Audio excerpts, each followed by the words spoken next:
아는 만큼 건강히 보인다. 안녕하세요. 부천 으뜸한의원 대표원장 한의학 박사 박지영입니다.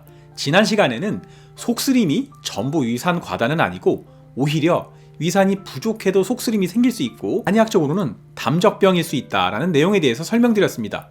따라서 이 위장에 좋은 음식도 위산 과다인 분과 위산이 부족한 사람들은 다릅니다. 오늘 영상에서는 위산 저하증에 도움이 되는 음식 8가지와 섭취하는 방법, 예시까지 말씀드리겠습니다. 1편 영상을 안 보신 분들은 먼저 보고 오시는 걸 추천해드립니다. 자, 우선 위산 부족으로 속쓰림이 나타나는 기전에 대해서 다시 한번 간략하게 말씀드릴게요. 보통 속이 쓰리면 위산이 너무 많아서 속이 아프다라고 생각하기 쉬운데요. 놀랍게도 위산이 부족해도 속쓰림이 나타날 수 있습니다. 우리 위장과 식도 사이에는 하부식도 괄약근이라고 하는 일종의 문 역할을 하는 밸브와 같은 근육이 있어요. 이 문은 위속이 충분히 강한 산성, pH 1에서 2 정도 되어야 이제 음식이 잘 소화되겠구나 하고 꽉 닫혀서 역류하지 않도록 설계되어 있습니다. 그런데 위산이 부족해지면 산도가 충분해지지 않아서 이 문이 느슨하게 열려버립니다. 또 위산이 적으니까 음식물이 제대로 분해되지 못하고 위장에 오래 머물면서 부패가 되고요.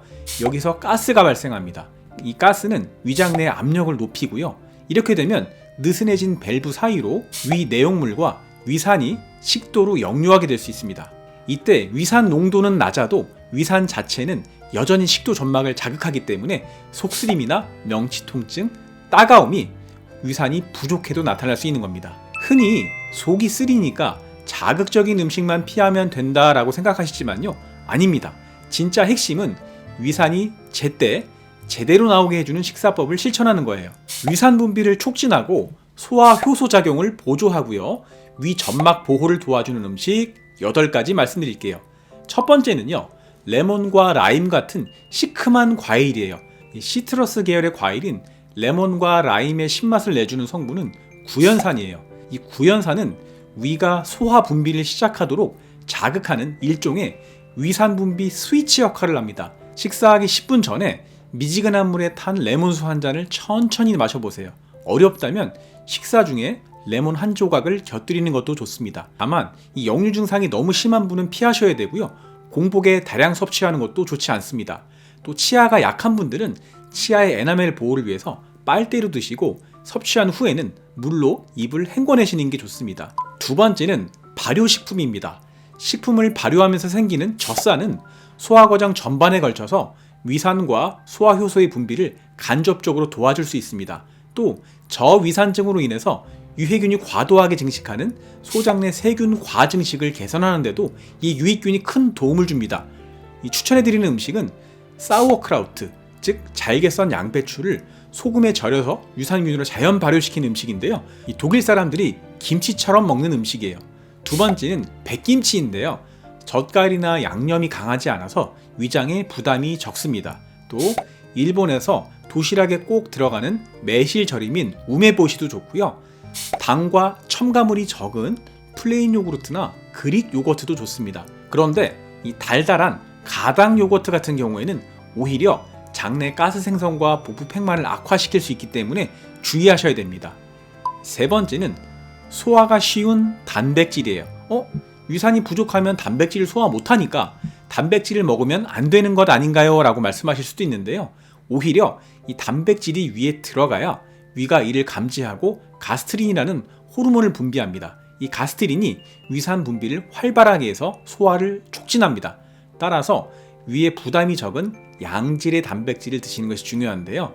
대구나 도미, 광어와 같은 흰살 생선, 반숙 계란, 두부, 지방기가 적은 살코기가 좋습니다. 피하셔야 되는 조합은 삼겹살이나 튀긴 육류, 또 술과 고기의 조합입니다. 위 점막 손상과 소화 저하에 안 좋은 조합입니다. 단백질 자체가 나쁘다는 게 아니고요. 지방이 많고 소화가 어려운 단백질 조합이 문제라는 점이에요. 네 번째는 현미나 사과, 포도와 같은 재료를 제대로 발효해서 만든 천연 식초입니다. 시중에는 사과 식초가 가장 구하기 쉽고 맛도 부드러워서 활용도가 높습니다. 천연 발효 식초 속 유기산, 특히 이 아세틱산 같은 경우에는 위산이 부족할 때 펩신을 활성화해주고요.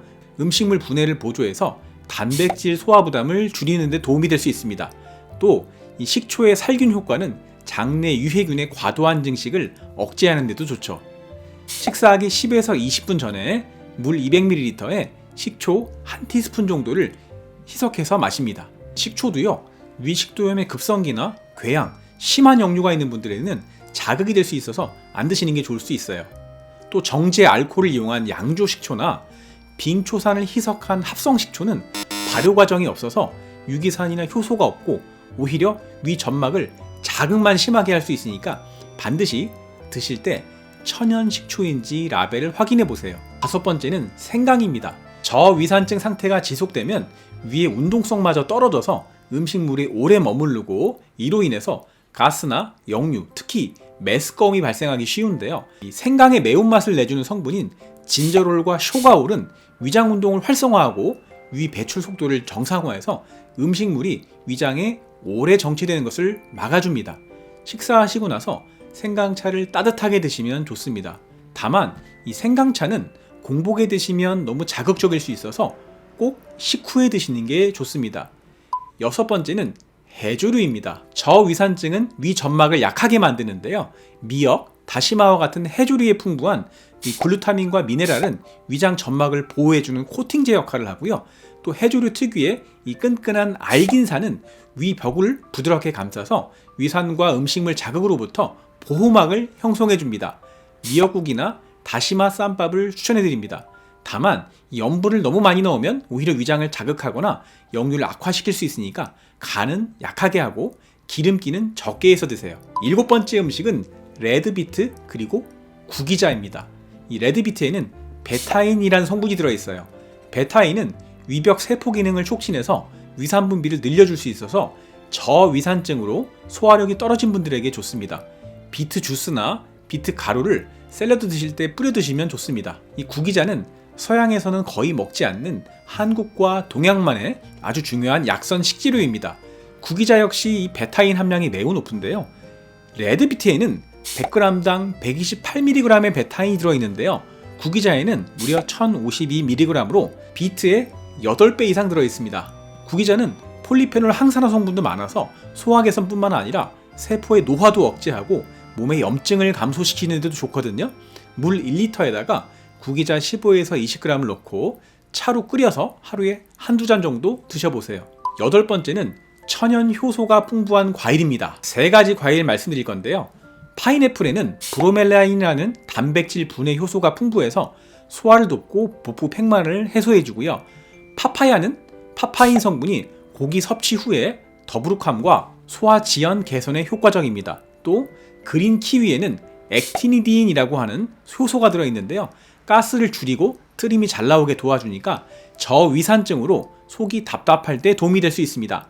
재미있는 점은요, 이 그린 키위를 단맛이 나도록 계량해서 만든 골드 키위에는 액티니딘 성분이 거의 들어있지 않습니다. 이 과일들은요, 식사 후 20-30분 이내에 한두 조각 드시면 좋고요. 또 너무 늦은 시간에 드시면 오히려 위산 역류의 위험이 있고 십이지장 궤양기에는 드시지 않는 게 좋습니다. 자, 지금 말씀드린 8가지 식품을 이용한 3단계 루틴을 한번 만들어 볼까요?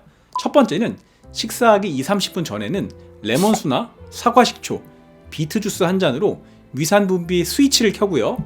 두 번째, 메인 식사하실 때는 계란 반숙과 발효 채소, 흰살 생선, 살코기로 위산 분비도 유도하면서 위 점막을 자연스럽게 보호해 주시고요. 식사하고 20-30분 후에는 따뜻한 생강차나 구기자차, 또 천연 발효 과일인 파인애플, 파파야, 그린 키위 한 조각으로 위장 운동성을 증진하고 단백질 소화를 보조하는 거예요. 피하셔야 될 습관도 있습니다. 첫 번째가 탄산음료인데요. 소화가 안 된다고 탄산음료를 드시면 위 속에서 이산화탄소가 위장 압력을 높이면서 하부식도 괄약근을 열어버리기 때문에 위산이 잘 역류합니다. 탄산음료는 당장 끊으세요. 두 번째는 식사 후 바로 눕기인데요. 식사 후에는 하부식도 괄약근이 이완된 상태라서 위산이 쉽게 역류할 수 있어요. 식사 후 가벼운 산책을 하시고 상체를 세우고 휴식하세요. 또 식사는 소량씩 자주 드시고 취침하기 3시간 전에는 꼭 금식하시는 게 좋습니다. 또 세 번째는 공복에 찬 음료수 드시기예요. 공복에 찬 음료수, 특히 이 아이스 아메리카노를 드시면 위장의 온도를 떨어뜨리고요. 위산을 희석해서 소화력이 저하됩니다. 따뜻한 물이나 따뜻한 허브티로 대체해보세요. 오늘 영상에서는 위산 과다가 아니라 위산 저하로 일어나는 속쓰림에 좋은 음식 8가지와 실천 예시, 안 좋은 습관 3가지까지 말씀드렸습니다. 속이 쓰리다고 해서 무조건 제산제만 찾을 것이 아니라 그 근본 원인이 위산 부족이라면 식습관을 바꾸는 것이 근본 치료입니다. 오늘 영상 잘 참고하셔서요. 위장이 튼튼해지시고 건강하고 행복해지시면 좋겠습니다. 아는 만큼 건강이 보인다. 지금까지 한의학 박사 박지영이었습니다. 감사합니다.